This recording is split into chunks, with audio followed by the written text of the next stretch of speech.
Salut, bonjour, bonsoir les gens, c'est Willy. Aujourd'hui, on va faire une vidéo rétrospective sur le flashback qui a tout fait commencer. Que ça soit les origines de nos personnages adorés, jusqu'à la création de l'ordre et des problèmes que ça va engendrer à l'avenir. On va rembobiner 8 ans en arrière, lors de l'âge d'or de la meilleure des générations d'assassins. Bienvenue sur le flashback du trio miracle.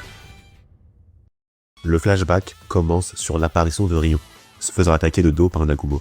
Mais celle-ci réplique naturellement, montrant par la même occasion que les deux se connaissent assez bien. D'ailleurs, Nagumo et Ryo montrent une excellente maîtrise de l'art de l'assassinat. Tandis que Madame Satoda, enseignante de la JCC, nous fait comprendre qu'à la base, c'était juste une sortie scolaire de paintball. Mais que ça fait maintenant 9 heures que les trois Zouaves n'arrivent pas à se départager. Au même moment, Sakamoto, attendant sur le quai de la gare, rentre dans un train où il retrouve Nagumo et Ryo. Ouais bon, naturellement il se met sur la gueule. Cependant, on remarque très vite que Sakamoto, lui, arrive à faire la différence de niveau légère entre eux, en arrivant à les neutraliser en même temps. Mais Satoda, elle, a enfin réussi à retrouver les perturbateurs. Bon, sans surprise, de retour à l'université d'assassins, le proviseur adjoint leur annonce qu'ils sont tous les trois virés. Parce qu'en effet, les trois perturbateurs se sont battus en plein milieu de civils avec des actes de vandalisme, suivis d'un port d'armes sans permis. Je précise qu'à la base, c'était une session de paintball. Le proviseur adjoint leur annonce donc que, dans tous les cas, ils ont passé d'unité d'enseignement validée pour poursuivre le cursus. Ils devront donc réussir un examen de passage doublé d'une épreuve de rattrapage. La mission est claire. Abattre une cible, pas très compliqué du coup pour chacun d'eux, honnêtement. Enfin bon, ça dépend de la cible sur laquelle ils tomberont. Mais selon l'adjoint, cette mission est littéralement du suicide, car jusqu'ici, personne n'est jamais revenu vivant de celle-ci. Parce qu'en vérité, cette mission sert à se débarrasser des mauvais élèves. Mais Satoda intervient et explique que ces trois-là, lorsqu'ils unissent leurs forces, aucun ennemi ne peut leur résister. Le trio dispute alors de qui va s'y coller en premier au pierre feuille ciseaux. Puis, connaissant leur facilité, c'est quelque chose de vraiment simple pour eux. D'ailleurs, qu'on soit clair, pour moi, bien avant le prêt de Sakamoto et Nagumo, ils avaient tous les trois largement eu du mot de l'ordre. Pendant qu'ils tirent au sort, Ryo bouscule un autre étudiant. J'espère que vous l'avez reconnu. Les trois assassins du coup se mettent donc en route pour en finir et essaient d'aller s'amuser à la collade juste après, s'ils ont le temps bien sûr. Notez bien que aucun d'entre eux ne prend la mission au sérieux. Il y a de quoi, ils ont toujours pas leur diplôme d'assassin ni permis de tuer, mais ils se permettent. Mais avant de partir, l'adjoint leur informe qu'un autre étudiant doit aussi se joindre à eux. L'étudiant se nomme Kei Uzuki, mais celui-ci se montre assez froid et distant au premier abord. Arrivé sur les lieux de la mission, les infos de la cible sont dévoilées. Il s'agit d'un dénommé Goryu, un fabricant d'armes clandestines. Mais malheureusement, à l'entrée du centre commercial, toute arme et objet métallique est interdit. Le groupe va donc devoir se débrouiller avec des objets du quotidien. Mais une fois dans l'ascenseur, Nagumo remarque quelque chose de louche. Il détend du coup l'attention du civil avec eux dans l'ascenseur en lui faisant tourner son portefeuille. C'est durant cette fenêtre d'un peu moins de 2 secondes que Sakamoto neutralisa l'assassin qui avait une couverture d'hôtesse. Le groupe se sépare donc en deux. D'un côté, on a Ryo et Uzuki, et de l'autre Nagumo et Sakamoto. Akao et Uzuki dans le rayon prêt-à-porter, et Nagumo et Sakamoto dans le rayon électroménager à un étage plus haut. Ryo demande des renseignements au sujet de vêtements à la vendeuse dans le but de détourner l'attention des civils, pour pouvoir exécuter en discrétion les sbires situés dans l'étage. Après un boulot bien fait, Akao ramène les sbires qui sont hors d'état de nuire dans la cabine des CA. Tout ça dans le but de soutirer des informations au sujet du boss des lieux. Au même moment, au rayon électroménager, après avoir exécuté les caissiers et pour ne pas attirer l'œil, Nagumo et Sakamoto se font passer pour les caissiers. Et là c'est drôle parce que Sakamoto réplique en disant à Nagumo: "Tu sais tenir une caisse toi?" Et Nagumo lui réplique en lui disant qu'il n'aura jamais à faire ça toute sa vie, donc tranquille. Mais leur discussion se fait interrompre par le maître des lieux qui était assis sur des fauteuils relaxants à l'arrière. Il dit que c'est lui, Goryu, mais préfère qu'on l'appelle Kidnaka, le boss de l'ordre. Il demande alors aux deux partenaires lequel d'entre eux est le plus fort. Et vous connaissez votre gars Nagumo, il réplique par lui, en pointant Sakamoto. Là vous savez autant bien que moi qu'il a pas répondu ça parce qu'il sentait inférieur au quoi. Mais il a juste répondu ça parce qu'il avait la flemme en vrai. Mais bon, oubliez pas qu'ils doivent aller à l'aquarium, donc Nagumo lance les hostilités en essayant de projeter Kidnaka. Mais Kidnaka lui ne se laisse pas faire, loin de là. C'est d'ailleurs le meilleur split beast de l'histoire du Newgen pour moi. En juger juste par la planche, incroyable. Kidnaka leur explique donc que c'est l'assassin le plus rapide de l'histoire. Mais Nagumo, après réflexion, se demande comment c'est possible de bouger aussi vite, et c'est là qu'il remarque que Kidnaka a des chaussures trafiquées. Au même moment, une petite altercation a lieu entre Uzuki et Akao. Akao, voulant exécuter les sbires, se fait barrer la route par Uzuki qui lui explique que les meurtres inutiles sont inutiles.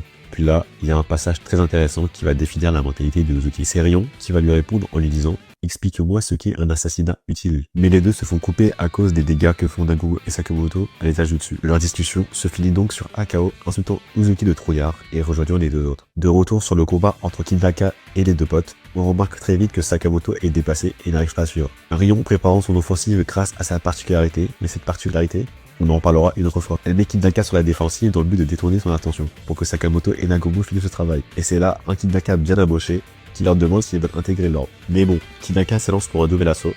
Cette fois-ci, c'est Nagumo qui est réussi à attraper par la jambe. Mais Ryo, très réactif, lui balance un couteau pour l'aider pour que Nagumo puisse se défendre. Mais grâce à sa vitesse surhumaine, Kidnaka projette Nagumo de l'autre côté du centre commun. Nagumo se couchant dans un lit pour réfléchir à la stratégie, entre guillemets, et pour le moment hors course. Kidnaka se jette maintenant sur Ryo, Ayant remarqué sa capacité, se basant sur son champ de vision, il eut la brillante idée de lui balancer de l'alcool dans l'œil lors de leur affrontement, la neutralisant donc pendant un certain temps. Sakamoto, dans son dos, poussa Kid-Naka dans l'ascenseur pour limiter sa vitesse et ses mouvements, ce qui fonctionna au vrai de vrai. Désormais sorti de l'ascenseur, Kid-Naka se sert de sa vitesse et de son environnement pour attaquer Sakamoto. Et étonnamment, Uzuki réussit à prédire la trajectoire de Kid-Naka. Kid-Naka, séduit par sa capacité à analyser le champ de bataille ainsi que le camp dont il a fait preuve pour lui faire face, malgré sa vitesse, se laisse avoir par Sakamoto, le prenant par surprise et l'enroulant dans une banderole pour le projeter à l'autre bout du Sanko, pour le mettre hors d'état de nuire. Le redoutable assassin maintenant neutralisé, le groupe pense encore qu'ils sont prêts à retourner à la fac, mais c'est une giga forte en vrai de vrai. Kid-Naka, ayant repris connaissance, leur explique tout. Le but premier de la fac n'était pas de tuer Kid-Naka, mais que Kid-Naka tue les élèves. La fac profite de cette soi-disant mission pour se débarrasser des élèves turbulents comme eux. Pour eux, le deal, c'est que la fac envoie les perturbateurs pour se faire tuer par Kid-Naka, et si par chance, ces élèves s'avèrent être plutôt bons, Kid-Naka se charge de recruter les prodiges au sein de l'ordre. Pour être sûr de ce qu'avance Kid-Naka, Nagumo décide d'appeler le proviseur adjoint. Mais à leur grande surprise, le personnel de la fac est étonné du fait que le trio ne soit pas encore mort contre Kid-Naka. Puis de ne pas pouvoir continuer leur étude d'assassin, Kid-Naka passe un accord. Il leur explique que le professeur émérite Yotsumura, étant connu comme un maître de l'assassinat, était en fait le cofondateur de l'ordre avec Kid-Naka lui-même. Il leur explique alors qu'il pourra faire plaider leur cause à une condition. Ils doivent accepter une mission. Akao le coupe et demande ce qu'est l'ordre. Kid-Naka explique que c'est une unité spéciale placée sous contrôle direct de la fédération.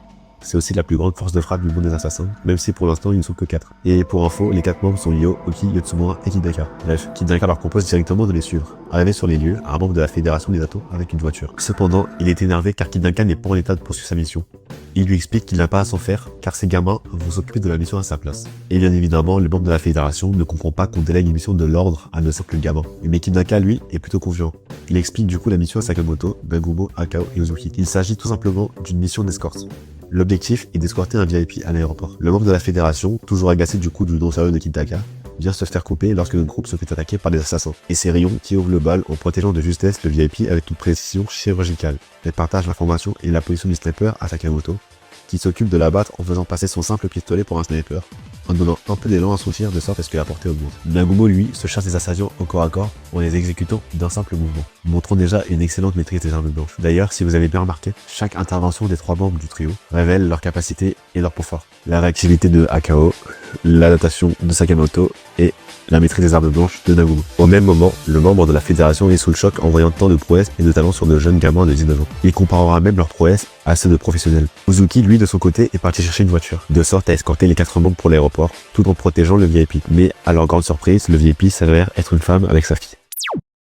Et voilà, on arrive à la fin de cette première partie. Bon, déjà la team, je veux qu'on m'informiez sur 2 choses.